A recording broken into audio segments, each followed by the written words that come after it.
समय में राम जो ये शब्द है, जो एक नाम है, लोगों की आस्था मानी जाती है, लेकिन आज इसे घसीटकर राजनीति में बड़े ही खराब चित्रण से पोर्ट्रे किया जा रहा है। आपसे समझना चाहेंगे, क्योंकि आपको लोग राम के स्वरूप में देखते हैं आज भी। सर, अभी हाल ही में जितेंद्र आव्हाड ने एक बयान दिया था कि राम मांसाहारी थे और इसका रेफरेंस जो है वाल्मीकि रामायण में दिया गया है। ये प्राइम टाइम डिबेट का हालांकि इसे कहा जा रहा है, लेकिन लोगों की आस्था को कितना ज्यादा ठेस पहुंच रहा है इससे, इस पर आपका कमेंट क्या रहेगा? ना सिर्फ वो बल्कि उद्धव ठाकरे और साथ ही तमाम जो लेफ्टिस्ट पार्टीज के नेता हैं वो ये बोल रहे हैं, तो इसको लेकर क्या रिएक्शन? किसी इंसान के बारे में अच्छी बातें जो है वो भी तो कही जा सकती हैं। कि जरूरी है कि जो बातें डिबेटेबल हैं वही सामने लाई जाए। ये जो इंसान ऐसी बातें कहता है, ये उसकी मानसिकता को दर्शाता है कि वो पॉजिटिविटी में बिलीव नहीं करता। उसको किसी भी तरह से निगेटिविटी पैदा करनी है अपने स्वार्थी रीजंस के लिए। ऐसे लोगों का आप कुछ नहीं कर सकते। ऐसे लोग हमेशा से रहे हैं, हमेशा रहेंगे। क्यों? इसलिए कि पॉजिटिव के साथ नेगेटिव होता ही होता है, आप अलग नहीं कर सकते दोनों। ये हमारे ऊपर है। आज हमारे माता पिता होते हैं या हमारे बड़े होते हैं, हम उनसे अच्छी बातें लें या उनकी कमजोरियां लें, ये हमारे ऊपर निर्भर करता है। It's as simple as that.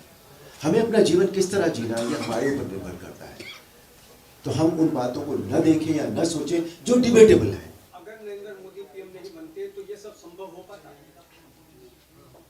देखिए, अब दो बातें हैं। अगर हम ये कहते हैं कि जो होना होता है वो होता ही है, तो ये होता, लेकिन ऐसा नहीं होता।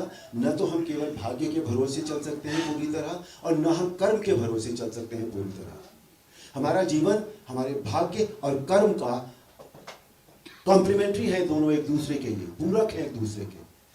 जितना इंपॉर्टेंट हमारा भाग्य है, उतना ही इंपॉर्टेंट हमारा कर्म भी है।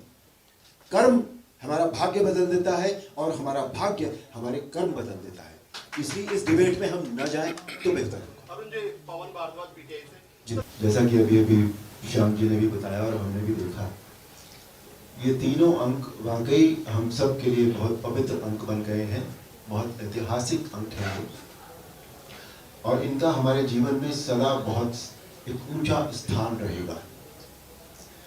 इन तीन अंकों से जो हमें प्राप्त हुआ, यानी रामलला का मंदिर, वो मंदिर हमारे लिए सदा एक प्रेरणा स्रोत की तरह रहेगा।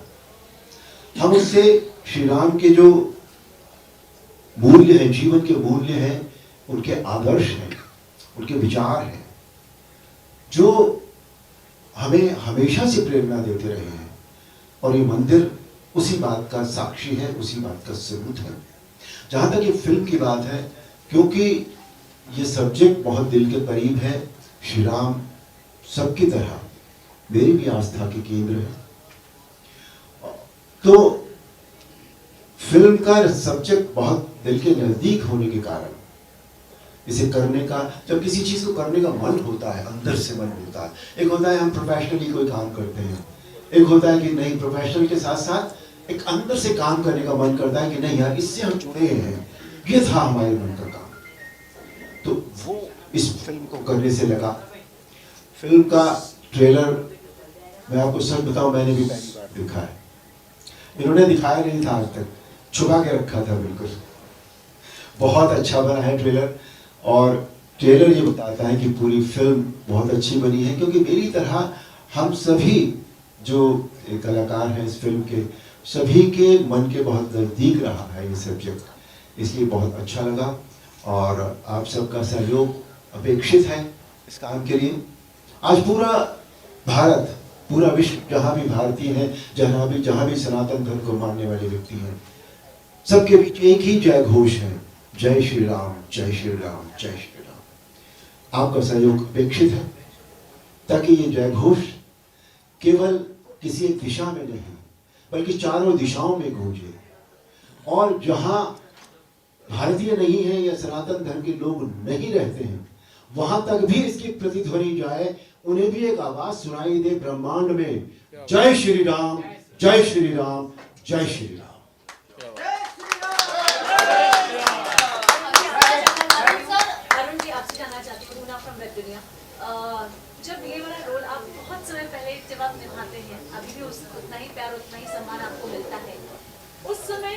जनजागृति नहीं थी इस विषय को लेकर?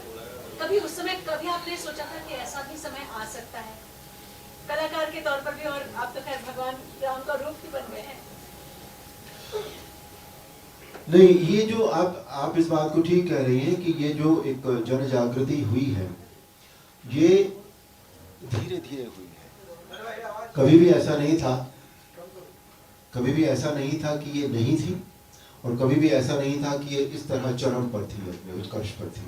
ये धीरे धीरे जन जागृति हुई है, और ये हुआ है राम मंदिर के कारण बेसिकली, क्योंकि राम मंदिर की लड़ाई जो लड़ी है सब मिलकर, और इसके सबसे बड़े कर्णधार जो कहा जा सकता है, जिन्हें माना जा सकता है, जो है इस सारे श्रेय का इस सारे बात का जो श्रेय है, वो हमारे पीएम श्री नरेंद्र मोदी को दिया जाना चाहिए। उन्होंने इस मंदिर को बनाने के लिए जो साथियों के साथ जो लड़ाई लड़ी है, जो उन्होंने जो विल पावर जो की है कि नहीं, ये काम मुझे करना है, मैं इसे करके रहूंगा, उसकी वजह से ये सब काम हुआ है। और धीरे धीरे जन जागृति होती चली गई। दूसरी बात, 2 साल पहले 2.5 साल पहले कोविड में रामायण का फिर से दिखाई गई, और उस वक्त इसने वर्ल्ड रिकॉर्ड भी बनाया, तो वहां से भी ये बात दोबारा से शुरू हुई। लेकिन बेसिस का मंदिर है इस जन जागृति का टोटली। पहले कभी ये नहीं सोचा था कि इस तरह की फिल्में बनेगी, क्योंकि ये हुआ नहीं था इतने दिन से भी। जैसे पहला जो 6 तारीख जो है 695 का जो 6 है, वो 1992 का है। उसके बाद 9 कब आया? 1919 में। आप देखिए 19 और 28 27 साल बाद, तो 27 साल में उस तरह की जन जागृति नहीं थी लोगों के मन में, तो था सदा, ये कभी गया नहीं।